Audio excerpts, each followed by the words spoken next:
So good morning, everyone. Today we're going to be talking about digital tools and resources that you can use in your classroom to support. Ideally, I started this thinking special ed students, but then I kind of broadened it and thought it's not necessarily just for special ed students, it's supporting all students. Excuse me. But a lot of these resources are things that have come up in trainings or sessions that I attended that were supposed to be geared for special ed students, but they are applicable to any and all students that may need the support.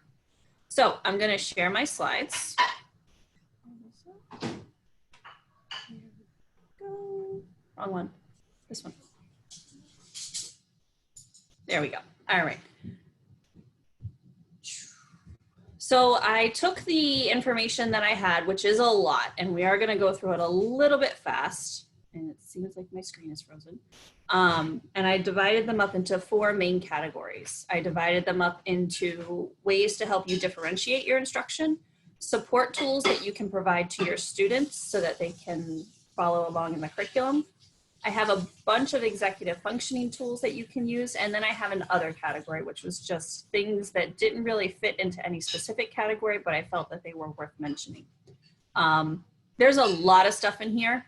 I haven't totally finished the presentation yet. I'm going to be doing each of the different things a link as much as possible. So some of those links aren't there yet, but they will be.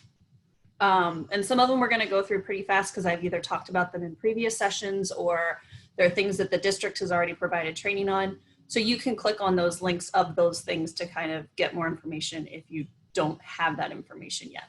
So some general considerations when we're doing digital stuff. I know as teachers, we like to make things pretty and colorful, and we're thinking about how we want it to look when we're putting it together, but we also need to think about how it's going to look for the students. So a lot of our students need visual support or they need text support. So making sure that the fonts are easily readable, the colors aren't kind of contradicting each other, making the text hard to read, making enough flowing layout as opposed to kind of scattered and difficult to follow, making sure the resource itself is easy to use. So if you're using an outside website, make sure you've kind of demoed it and make sure you know the steps of how to do it so that when kids ask for help, because they will, make sure you know how to help them. Providing students with choice is a great way to help all of our students, particularly digitally. There's so many options for what kids can do to show their knowledge, to show what they've learned. Give them that choice. It'll keep them engaged and it will make them take ownership of what they're doing as opposed to always doing what you've told them to do every single time. That's not to say that every assignment needs to be a choice, but a little bit of choice is good. Do you want to fill out this worksheet or do you want to watch this video and answer questions? And then always think about what is the purpose. If the purpose is just to have a piece of paper that shows their understanding, that might not be the best way to give an assignment to a kid. You might want it to be a little bit more meaningful. So just always come back to what is the purpose of this assignment. So we're going to dive right into differentiation. The main one is Google Classroom. Google Classroom allows you to differentiate your assignments. It allows you to give different assignments to different kids within the same classroom, similar to how you might have 4 kids who need a modified assignment or 4 kids who need a different passage to go along with the reading skill that you're doing. You can do that in Google Classroom as well. And this particular section is where student choice comes into play a lot. So the next bullet point I have is student choice projects, and it links to a presentation that I attended a workshop on, and it's tons of options of how to give students choice, how to create choice boards, how to create hyperdocs, how to create all different types of assignments or tasks where students can have choice in how they direct their learning. Another item is a playlist, and I'm not talking about playlists on YouTube. We all kind of know those where it kind of takes the students through the various videos that you've put together for them. This is more of an assignment playlist, and what this is a list of tasks that the students are expected to complete. And by putting all of those tasks into one place, a Google Doc or Google Slides, and hyperlinking those tasks, it keeps the students on task, and you can also insert different tasks for different students if you need to. Infographics are another great way to differentiate, kind of helping students direct their own learning. You can direct them this way or that way, similar to a flow chart, which would be nice. And having the students create multimedia projects, videos, audio, where if they've written a piece of writing and then they talk about what they wrote and why it was important to them, or if they put together an interactive slideshow, or if they screen record something that they've built or designed on their own on their computer. This would be something that would engage them in learning and hopefully provide that differentiation intrinsically, what the kids need. And then there's a couple more links to various ideas that you can implement for differentiation. Okay, I'm gonna pause there because the next section is huge, the support tools. There are so many tools out there, and I am gonna go through them pretty quickly, and then I'll stop after I do that section to see if you guys have any questions. But do you have questions so far? All right, keep going. There we go. All right, so for support tools, the biggest one we have in district is called ReadWrite, and that's the purple puzzle piece that you should all be seeing at the top of your web browser next to the address bar. It's something that the district purchased. It is an excellent tool. It provides so many different supports for students, and the hyperlink on that particular piece of text takes you to a workshop that I did specifically on how to use ReadWrite. So I'm not going to dive totally into what they do right now because there is a lot. It's a workshop in and of itself, but they do provide text to speech, speech to text, online dictionary, visual dictionary, translation, predictive text, screen reader. They provide a screen shade. There's tons of stuff that you can access through ReadWrite. So please, if you're interested in that or you're not really totally sure what's going on with it, click on that link and dive into that presentation. The next link is another slideshow where the support tools that are available are broken down by subject. So if you're looking for a specific tool that will help you in reading or writing or math, this is the link that you want to click on so that you can kind of see the various tools and how they apply. Now we're going to get into the tools themselves. The first one I have is Grammarly. This is another one that's free. It has a paid version, but I use their free version and it's totally fine. It's basically a grammar checker. Just like we used to have on Microsoft Word where it underlined in green, Grammarly does the same thing. And it actually tells you why that grammar mistake is occurring, like how you can fix it and what kind of a mistake it is. So it's a really great tool for teachers and students. Open Dyslexic is a extension that turns the font on the screen into a dyslexic friendly font because a lot of fonts that we find on cutesy things are difficult for students with dyslexia to read. Google Docs also has a built-in speech to text. So if you're in Google Docs and on the toolbar you click on tools, you go a little bit down, there's one called voice typing. And when you click on voice typing, it gives the kids a button they can click on and they can talk and their words show up in their document. Can everybody just make sure they're on mute? I'm hearing a little bit of background noise. The next one is called Visor, and I know it's not spelled the typical way, but what this does is it helps to provide that kind of stripe where the students read along the text on the screen. I don't know the technical word for it, but it's that highlight in the middle of the screen and the rest of the screen is shaded to keep them online. The next one is a screen shader, and it kind of does a similar thing where it shades out most of the screen. All of these are Google extensions, so they are available to us as teachers when we sign into Google, or to the students on their Chromebooks, or if they sign into their home device in their Google account, they will show up there as well. Kami is another one. It's a PDF editor. So a lot of files we have are PDFs and they're secure, which is great, but sometimes we need the students to be able to write on them or highlight or annotate or take notes, whatever it may be. Kami lets the students do that. And it takes that PDF and it opens it up into a special browser window with tools all around the side that they can use to put those changes onto the document. Announcify is another great resource, and what it does is it will read web text aloud to the kids. So it's a text-to-speech extension. Google Chrome itself, both the web browser and the Chromebooks, have a ton of accessibility features. So if you've ever had a kiddo who's taken their Chromebook and made the screen 200 times too big or 200 times too small, or turned on the magnifier, or turned on the speech to text that's available through the Chrome interface itself, this link will take you into how all of those features work and how you can turn them off and on. And then slide 2 for this, we have Google Keep, which is Google's app that is kind of like a to-do list, or it's not a to-do list, I'm sorry. It's more of a note-taking Post-it type of app, where students can keep notes or stickers or images. If you have the iOS app, you can also do handwritten messages. So it's a great way for students to practice keeping notes and keeping hold of things that might be important. Rewordify actually changes the readability of a website. So if you've shared out an article or something with your kiddos and you need to make it easier to read for some of your students, this would be the extension that they want to use. Summarize this takes articles or web pages that are really long and summarizes it into a shorter piece of text for the students to read. Draftback is an extension that allows the students or teacher to see the edit history of a document. And what it does is it makes like a little mini video of how that document was edited. So if it's important for your students to see the process of creating that document, Draftback would be the type of tool that they would want to use. There's also closed captioning built into YouTube and Slides. The one that's built into YouTube, I think it's okay. It's getting better. It used to not be so good, but you kind of have to follow the steps for how to turn it on. And Slides, what it does is it doesn't caption what is on the slides itself. It captions what the presenter is speaking. So if I were to put my slides right here, right now, into present mode.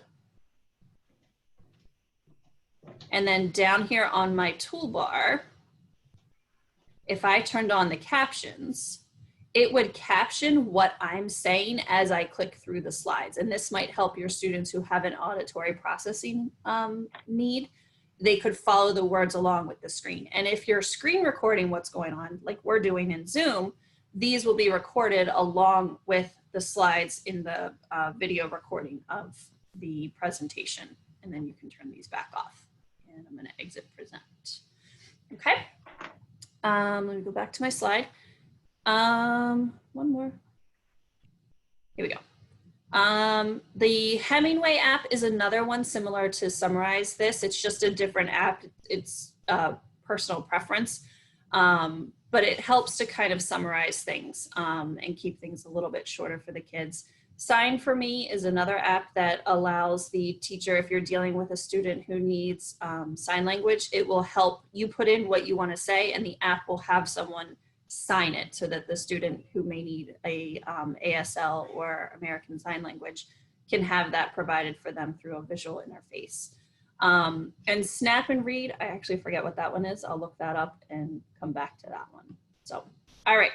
I know that was a lot. I'm going to stop there before we get into the next one because the next one's a lot too. So, yes, Cami is excellent, Paul. Thank you for taking PDFs and turning them into something that ReadWrite can actually take and turn into text to speech, because when you put a regular PDF into ReadWrite, you try to use ReadWrite on a regular PDF, it doesn't work. Sometimes the text is a picture and ReadWrite can't read it. So if you use Cami first on the PDF, then ReadWrite can actually read it, which is really nice. Anybody else? I have a question. Yep. Can you hear me? Yes, I can. Yesterday you brought up an extension side by side. Could you just is it quick to show how I would get that to work? We're going to get to that. We're not on that one yet. That's in the next section. Yep. Anybody else? Sarah? Yeah, please. Excuse me. You said ReadWrite extension. There is a workshop about this one? There's not a workshop about that one. I've done workshops on it in the past. So if you click on the link in these slides, it takes you to those slides. So it'll walk you through the different parts of it. Okay. I think that's it. Okay. Thank you. Thank you. Yep. Anybody else before we go to the next one? All right, I'm gonna go back to the slides. So Cami is actually, it might be an add-on. I have it as an extension. And what it does is, if I go to a PDF in my drive, Paul asked this question in the chat. I go to my drive, I click on a PDF, and when I right click on it, I have the option to open with Cami. And when I open with Cami, it has the tools around the sidebar. So that should be. Sorry. So will that eliminate the taking a picture of it, the snipping tool, and putting it into Google Slides? or are they just two different things? They're just two different things. You can use, so I would pick one or the other for the kids to do. Either if you're going to go with Kami, great, train them how to use Kami. If you're going to go with the snippet and put it as the background on the slide, go with that. That's personal preference, whichever way works better for you. Kami's a little less steps on your side. Yeah, that's what I'm thinking. You only have to do, you only have to teach the kids how to use Kami. It's more work for the kid because they have to remember to open it with Kami. The Google Slides is less work for the kids because they just open the assignment and click in the boxes and start typing. But it's more work for you to set it up. Oh, okay. All right. That makes sense. Thanks. Okay. Yep. All right. I'm going to go back to the slides. All right. So now we're going to get into executive functioning, which is basically how the students are organized, study skills, able to communicate, able to stay on task, able to self-direct, self-moderate, those types of things. So there's a lot of things that go into this. And the first one is actually what Diana was talking about. It's called Dual Less. There's two versions of this for the split screen. The one I have here actually brings up content on two screens. You can have two screens going at the same time. The one I mentioned in a previous session is up here on my bar, I think. It's called Open Side by Side. And what this one does is when you are in a thing and you click on a link, where did it go? It should give you the option, and I don't think it does it in slides. I think it only does it on a website itself. If you're on a website with a link, when you right click on the link, instead of just clicking it to opening it and it changes your whole page, when you right click on it, one of the options will be to open side by side, and then it will open in two windows side by side. So you haven't lost where your original page is. This particular extension, if I go to this one, and this is the link to install it. If I go to this extension, what it does, oh, it's not here. Take it off. So what this one does is you can have two windows. It's basically like having two computer screens on your single screen that you have going on your computer. So the kids can look at two pieces of content at the same time. They can look at their Zoom screen and the Google Doc that they're working on, or they can look at the piece of text and the question form that you're having them fill out at the same time. So if you're looking at the kids, if you're looking for something for the kids to be looking at two screens at the same time, you want Dual Less. If you're looking at something for the kids to be opening and closing links and still keep the original page on, you want Open Side by Side, which is up here. And I'll link that in the end of these slides as well. Let me write that down so I don't forget. All right. So another resource that I have is if you're looking for a particular skill area, so if you're looking for staying on time, if you're looking for completing tasks, if whatever you're looking for as an executive functioning skill, if you click on this link, it takes you to a website that has all of the skills and then the tools that help support those skills. So Wunderlist is an app or an extension, I think, that helps the students to create a list. It's ideally meant, I believe, for like a to-do list. So the kids can use this as stuff that, okay, this is the stuff I have to do today, and they can go through and check it off. Class Dojo, I know a lot of us use for behavior management. We can keep doing that. And it's a great reinforcer for the kids. It's very visual, which is helpful. You can create checklists for them in slides, docs, or sheets, whichever platform works best for you and for them. Lucidchart is a graphic organizer creator, and I have a ton of digital graphic organizers that I'll also link at the end of this presentation. Let me write that down so I don't forget.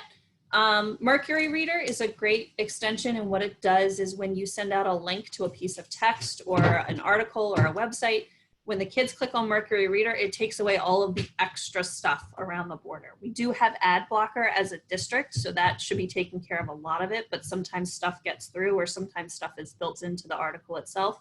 Mercury Reader will take a lot of that away. For our kids who need white noise or background noise, here are two websites that you can go to and see if any of these meet your needs. We did have a student try to use Calm, if you've ever seen the app for Calm. And it provides like nature sounds and background noise, which is really nice, but they ran into some trouble where the student was able to click around on different things and stuff like that. So I think these are a little bit more appropriate for a school environment. And then we also have Move It, which is an extension that provides movement breaks similar to Go Noodle, but it could be for a particular student, whereas Go Noodle tends to be more for the whole class. Mindful Break is another extension that reminds students to take breaks if that's something that they need. You know, every 10 minutes of hard work, they take a break, every 7 minutes, whatever it may be. This will be like a reminder for them. Plasma is a digital lava lamp. So if they just need something soothing and kind of visual to take their mind off what they're doing, Plasma is a great one. Task timer. So if you say, okay, I'm giving you 5 minutes to complete this task, this is an extension you can use to help you stay on top of that. Remember the Milk and 43 Things are another to-do list and goal setting app that you can use. And PureView for YouTube is another one that helps to take out the distractions and the ads around YouTube videos. As I said, we already have Ad Blocker Plus, so those ads in YouTube should, for the most part, be blocked. But again, some things get through. It kind of shades everything except for the video in the middle of the screen. So that's something that's pretty useful for YouTube. There's also SafeTube, Safe YouTube, where you just take the original YouTube link, you plug it in, and it just gives kids the video. It doesn't give them anything else. It doesn't give them playlists. It doesn't give them upcoming, next video. It doesn't give them descriptions or anything like that. It just gives them the video. So Safe YouTube is another good one. Questions? Paul posted in the chat. Kami, yes, the students can get Kami. It is opened up. So as long as you show them how to do it, how to go to the Chrome store, how to add it to their thing, they can do it. We didn't push it out because it's not as applicable for some teachers, and some teachers don't like the kids having 50 extensions up there. So it's not one that we pushed out because not everybody's going to use it. But yes, they can go to the Chrome extension store and do it. The kids can get Dual S too. The one with the split screen where they can look at 2 things at the same time. Again, same situation, we didn't push it, but the kids can go to the link in the slides and get that as well. Questions? Is the Safe YouTube something that we can or should be using if that's a way we're going to be sending videos to kids and parents? I like to use it. It is an extra step. So there's a couple things going on. We have Safe Search, which is great. It blocks stuff. We have filtering specific to YouTube turned on through our district because YouTube is part of Google. So being a school district, that's automatically turned on. We do have filtering and firewalls and all of that stuff that's supposed to be keeping a lot of the content out. We do have the ad blocker, which I talked about. So we have a lot of safeguards put in place. We know that stuff gets through the cracks. It always does. We've seen it in the reports that we get through GoGuardian, which is our filtering content thing. So if you have the time to take that extra effort to copy that link, paste it in the box and hit new link, like that's literally all it is. You copy, paste, click a button, and it gives you a new link. That's all you need to do. But if you're trying to share 50 videos with the kids, I mean, you don't want to do that 50 times. There's no quick like import kind of copy paste. It's like literally one by one you have to do it because there's no sign in, there's no subscription, there's no, like it doesn't save the link either. So if you converted a video already and made it a Safe YouTube link, you have to take that link and you have to hold on to it because it doesn't have an account for you to sign in where it keeps track of them for you. So it does have a little bit of drawbacks on it, but I like having the extra security where all that extra stuff isn't there. Right, okay. Is there anything that the families or the kids will need to, because remember, because me working with the K-2 guys, it's obviously, their families opening it up, but will there be anything else that they need to be clicking on when they get the link, or it's just going to open up right where it should just open up? Yep, okay. Everything I've seen, it just opens up. Okay. Do we have a video capture program to download? No, but there are tons of YouTube video downloaders on the internet. So if you just type in YouTube downloader, you download it and then it'll save it to your computer. You can then take that file and put it into your drive. The same for Loom. What Loom does when you record videos with Loom, it saves it and you hit the download button, put it on your computer, throw it in your drive or throw it into YouTube. I like to keep a lot of my videos in YouTube just because they're there and I don't lose them and it has a link already. So then I can take that link and either just send it to someone if it's a teacher, or I can throw it into Safe YouTube and get a safe link if I need to. Now, and that's another question. I don't know if I've already texted this question to you no, please. Somebody else at this point. So do you have your own personal YouTube channel? Like how, because I've only been using Zoom or Screencastify, and a lot of people are talking about Loom, so I think I'll be switching over to that. But also a lot of references are being made to YouTube. Am I supposed to have my own YouTube channel or some sort of private, because I want it to be private as well. Yep. So there's a couple of things. YouTube gives everybody a channel automatically. You just have to go in and like turn it on. So I'll share my screen and show you. So here's my YouTube. And the way I get to it, oops, wrong one. Go back to regular YouTube. All right, so when I log into YouTube, this is what I see. I see the videos, I see all that kind of stuff like that. Over here in the top where it says create, it's like a little video camera with a plus sign. If you click create, I go to upload video. This is how I get my videos on here. The first time you do this, it's gonna say, we're creating a channel for you because you need a channel to upload videos. So you click through all of those prompts and then you'll get to the screen that I'm on where you drag and drop your files. So what that does is it automatically pulls all of the videos that you upload into one channel. They're all here. And then I can assign them to playlists or I can make them how I want them to be. So for example, all of the ones that I've been doing for the summer PD, those are all public, meaning you can search for them. If you have the link, you can view them. It's totally fine. Unlisted videos means that you can only see them if you have the link directly to them. They're not going to show up in anybody's like YouTube search or anybody's like, hey, you should look at this next. Unlisted literally means you have to have the link to view it. And then there's a third option, which is private, which means you have to invite people to see your video.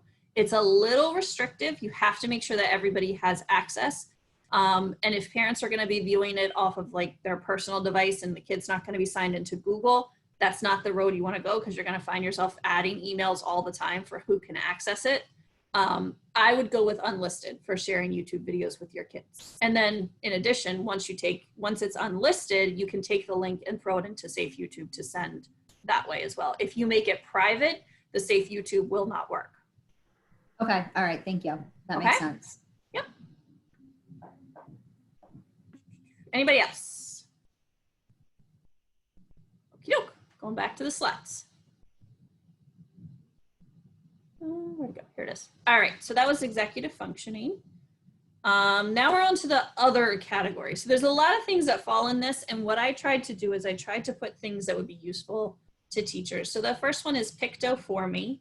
And what that is, if you ever seen some of our kids who are nonverbal, a lot of times they have an iPad or a Velcro board that has little pictures on them. And those are called PECS images. I forget what PECS stands for. My husband would smack me right now. He's a special educator. But using this extension, you can create similar icons. So those icons are not only good for our students who are nonverbal, they're good for any student. So if you're trying to create like a task list or reminders or something visual for your students to look at, Picto4Me has some really great images and it's free. Whereas the system we use for the nonverbal kiddos, those are totally not free. They're very expensive. But this will give you similar images that the students will be able to understand. Pear Deck's another great option. The reason I like Pear Deck, particularly for students with different needs, is it is private. It does allow students to provide feedback and to answer questions and feel secure and safe and be able to answer them in a way that is appropriate for them without having everybody kind of looking at them while they're trying to answer. Padlet is another option for something like that. It's a digital collaborative space. We call it a digital bulletin board where students and teachers can add various things up there. So you could take it as a teacher, a Padlet, and have it for the students and provide all different materials for a particular topic or lesson. You can also use it in reverse where the students are the ones adding the things. They can provide responses to questions or they can put up resources that they found useful when they were studying something. ThingLink is another great resource. It could be something that you create for the students to access or that the students create to turn in as a project of what they've learned. We've talked about this one before where it's a picture and there's these little hotspots all around in the picture, and those hotspots can be text, links, videos, photos, audio recordings. You can basically put whatever you want on the hotspots. And the way it works is you send the link, you send the picture to someone, and when they click on those hotspots, they're able to see the things that you've added to the image. EasyBib is a great bibliography creator. I use this a lot in my graduate program. Instead of having to try and figure out what MLA or APA format the citation needed to be in, EasyBib, I just kind of plopped in the link of where the thing came from and it spit out the citation for me to copy into my document. Hyperdocs are a great way for students to stay organized. And it also provides them with what they need to do next. So it's a way of giving them an overview of everything they have to do and breaking it down into more manageable pieces. Mindshift is a website that provides brain breaks or brain teasers for the students to do. So sometimes our students need those and you can pick how long they are. I think it's 1, 3, and 6 minutes. Kind of gives you a gauge of how long each of the puzzles last or should take to finish or figure out. So you can pick if the students need something a little more challenging and a little more lengthy. Quizlet is a great resource. Many of us use this for vocabulary, but it's also a great resource for helping kids keep track of concepts they've learned or skills that they've learned. You can put all kinds of things into the digital flashcards on Quizlet. I attended a workshop at one point on how to track IEP goals using Google Forms. So I linked up that presentation. It's quite a lengthy process to get it set up in the beginning. But once you get it set up, keeping track of those goals, gathering that data, it's all in one place. And it's a matter of sitting down for 30 seconds and typing in the data that you've collected. And then when it comes time to re-eval or have those parent meetings, all of your stuff's in one place. And sometimes our students struggle with engagement. So there's another link here to a list of, I want to say it's like 20 or 30 different engagement tools, ways to keep kids engaged in the content or whatever it is that you are trying to present with them. So this particular workshop for me is just kind of more of a way to send you to different places to find what you're looking for. Of all of these, almost all of them are free, not just the other, but all of the ones throughout the whole presentation. Almost all of them are free, with the exception of Pear Deck, which we do have a subscription to, and Read Write, which again, we do have a subscription to. And then anything else that provides a paid subscription, we are able to use at least the free version, and it's very effective in what it's trying to do. There's a bunch of other resources here on the last slide. Various slideshows, websites, things that I found that were just really lengthy, and I didn't want to kind of go through the entire slideshow or presentation that someone else created, but I put them here because there have been, to all the different tech conferences I've attended or the different workshops I've attended, almost everybody has at least one session on digital tools to help support special needs students, EL students, struggling students, and motivated students, all different kinds of students. So I tried to link as many that I found engaging and relevant and provided a variety of different tools to use. So there's all these different links up in here for you to access. So that's my stuff. Any questions? The slides are on the website or will be on the website for you to access, as well as the recording of the whole video. Yes, the cooperative learning on Quizlet Live. Paul, do you know if that's part of the free version? Because I know most of the district doesn't have a paid subscription to that. Yes, it is. Oh, awesome. I know Quizlet changed a lot of their stuff. They had a lot that was locked up in the paid version, and recently they released a bunch of it to the free version, so I couldn't remember which way that's staying. Yeah, it is in the free version. My kids absolutely, 7th graders absolutely love it. Great. I built my own for my kids. They take Spanish. My kids have taken Spanish since kindergarten, and I just built all my own Quizlet decks for them. I'm like, they need to do something because this is not working. Tracking IEP goals. Can you reuse the same form weekly? So what this particular teacher did is she created a separate form for each. It was either a separate form for each student or a separate form for each type of goal. And like the first question, so if it was a separate form for each student, the first question was, which goal are you talking about? And if it was a separate form for each type of goal, it was, which student are you inputting data for? So you had to pick kind of, it made like trees of where each of the pieces of data went. So she made a separate sheet for each of those different things. And then she would just come in each week or each session and put the data in for it. And then as the year rolled over or as new goals were added or new students came on her caseload, she would make a copy of that form. And what it does when you make a copy is it keeps the questions, but it erases all of the attached data to it. like I said, it's a kind of a complicated process, but she said it was totally worth the time it took to set up in the beginning if you're trying to keep track. She was a pull-out teacher. They were both pull-out teachers. And it just helped them because, you know, you're only working with the kids for what, 45 minutes at a time. So it helped them to really kind of keep track of their data. They could sit down in the time that the kids were going back and forth to class and just kind of type in the numbers or the things that they collected. So if you want to get to any of the recordings of this session or any of the other sessions, you can go to the Summer PD website, and it has all of the slides and all of the links to the various recordings. Typing it in again. There you go. So there's the link directly to the slides for today, and there's the link to the website, which once I upload all of the stuff for today, it'll be up to date as of what we're doing now. So any other questions? Comments, tech stuff? I know it's a lot and I go through it really fast because there is a lot. And I like to give you guys time to ask questions, but.